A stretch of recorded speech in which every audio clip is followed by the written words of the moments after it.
एक दो तो उनमें आते जाते रहे, लेकिन चर्चा कोई कैसी भी नहीं चलाई है।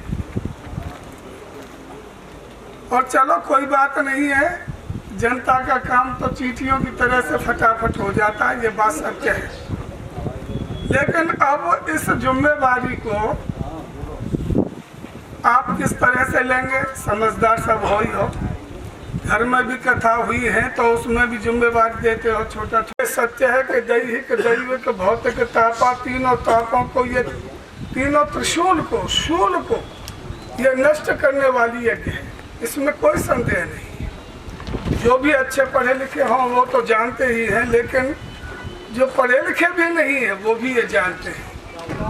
ऐसी अगर यज्ञ हो जाए तो ओजोन परत ही तुम्हारी बिल्कुल शुद्ध हो जाए, क्योंकि इसमें अनेक वृक्षों के गुण होते हैं और वही गुण उस अवगुण को खत्म करते हैं।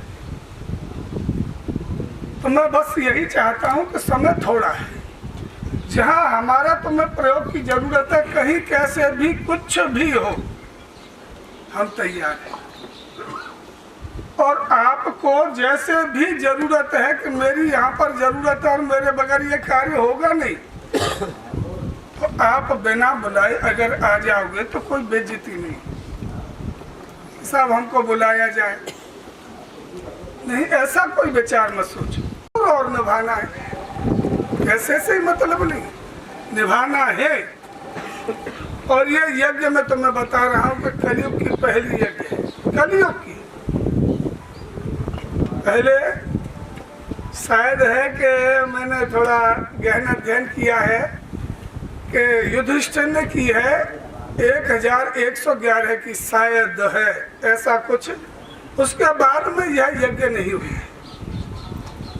और इस यज्ञ का सौभाग्य देखिए, आपके यहाँ पर मंगोली भी मिल सकता था, ऐसी बात नहीं है, लेकिन भगवान ने मंगोली से यहाँ पर भेज दिया ऐसे बच्चे को। और इस जगह का, आपका और इस बच्चे का सौभाग्य ऐसा था कि यहाँ पर मिला हुआ था और यहाँ पर मंजूर हो गई। बताइए, 11 सेकुंडी यज्ञ, जो बड़े बड़े राजा महाराजा भी कतरा जाते थे व्यवस्था होने में, और आप सब लोग उन्हीं राजा महाराजाओं की संतान है, कोई बड़ी बात नहीं। आपके लिए यज्ञ में समझता हूँ कि 11 सेकुंडी कोई कठिन नहीं। तो मैंने कई जगह देखा है, कहते तो है सब ग्रामीण क्षेत्र है।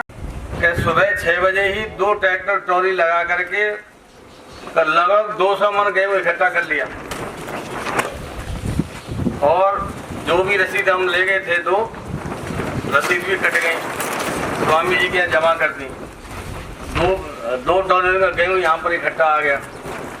जब आदमी कुछ करने के लिए ठान ले कि मुझे ये काम करना है, बहुत छोटा आदमी है, एक कार्यकर्ता है, उसने मुझसे रसीद मांगे, वकील साहब मुझे रसीद दे दो।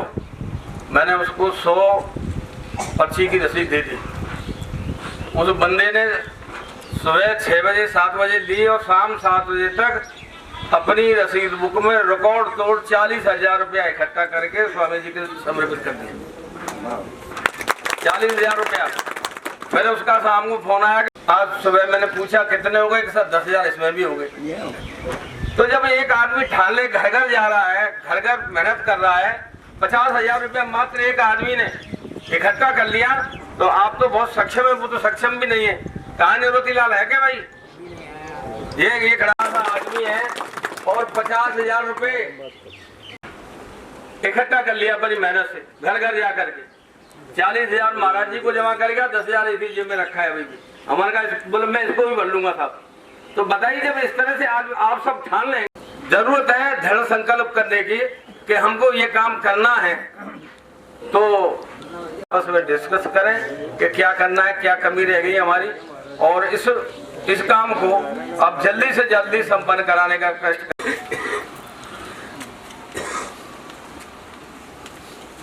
सत्य भगवान की जय। एवं संत समाज, परम आदरणीय समाज, जो पवित्र पुनीत है, से समाज से मेरे बंधु, मेरे भक्त प्रेमियों,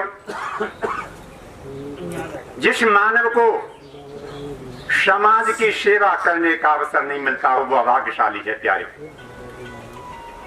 जिसको समाज का सेवा करने का मौका मिल गया, अवसर मिल गया, क्षण मिल गई, तो वो सौभाग्यशाली।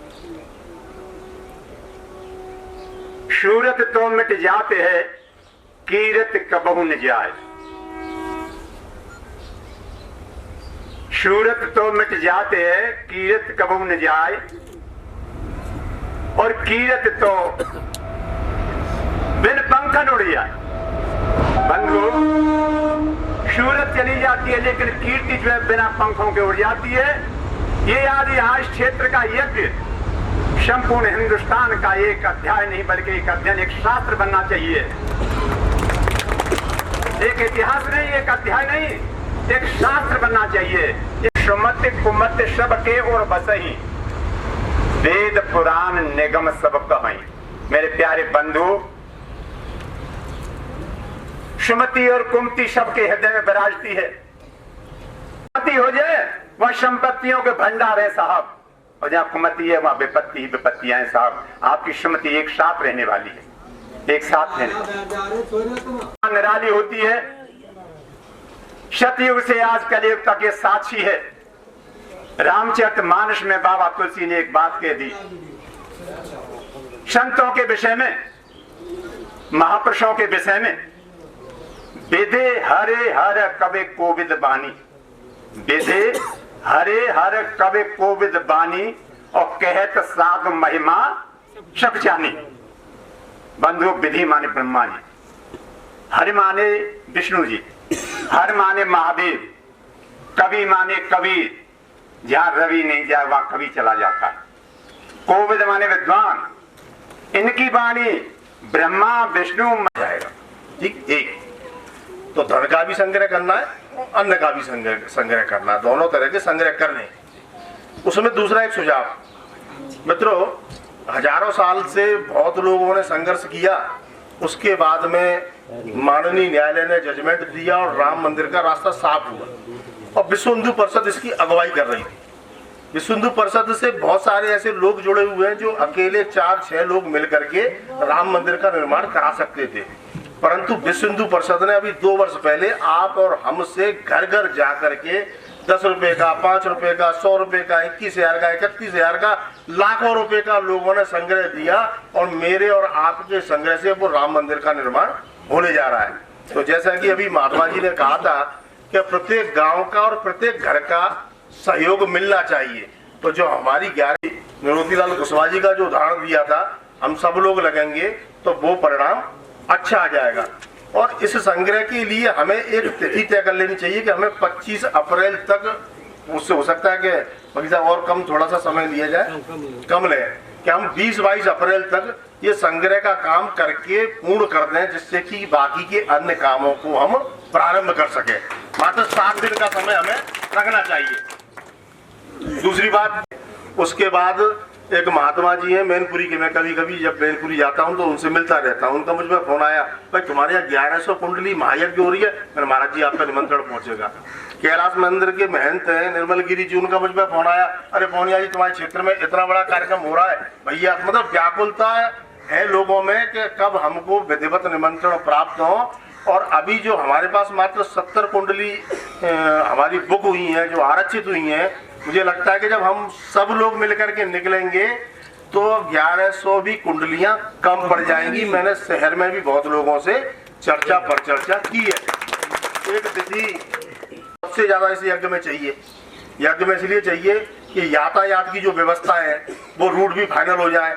कौन सी ग्राम सभा के नौजवान कार्यकर्ता यातायात व्यवस्था को देखेंगे, कौन सारे लोग यज्ञ में आने वाले परिवारों को उनके यज्ञ कौन से वेदी पर उनको बैठना है, उसका नंबर कौन सा है, किसका आवंटन किसको होना है, ये सारी व्यवस्था जो कार्य योजना की है वो व्यवस्थाएं मुझे लगता है आज की इस बैठक में बन जानी चाहिए।